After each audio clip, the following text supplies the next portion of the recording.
اس کے بعد ام المومنین زینب بنت خزیمہ رضی اللہ عنہا کے حالات و واقعات کی باری آتی ہے۔ آپ رضی اللہ عنہا کا نام زینب تھا، والد کا نام خزیمہ بن عبداللہ تھا، کنیت ام المساکین تھی۔ وجہ اس کی یہ تھی کہ آپ بہت زیادہ سخی تھی، بہت رحم دل تھی، مساکین اور فقراء کو بہت فیاضی سے کھانا کھلایا کرتی تھی۔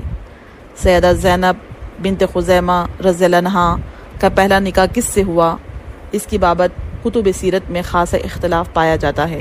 ان میں سے جو زیادہ قرین فہم ہے وہ یہ ہے کہ پہلے یہ حضرت عبداللہ بن جہش کے عقد میں تھی۔ وہ بہت جلیل القدر صحابی اور بہت بڑے شجاع تھے، جنگ احد میں شریک تھے اور اسی جنگ میں درجہ شہادت پر فائز ہوئے۔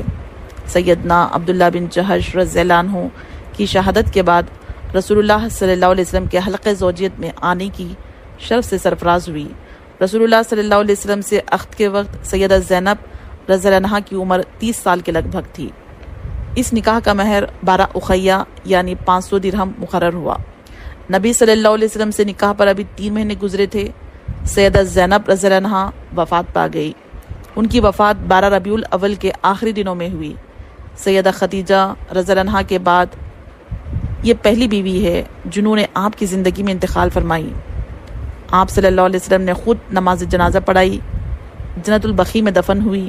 اللہ تعالیٰ کی ان پر 1000 بار رحمتیں ہو، آمین۔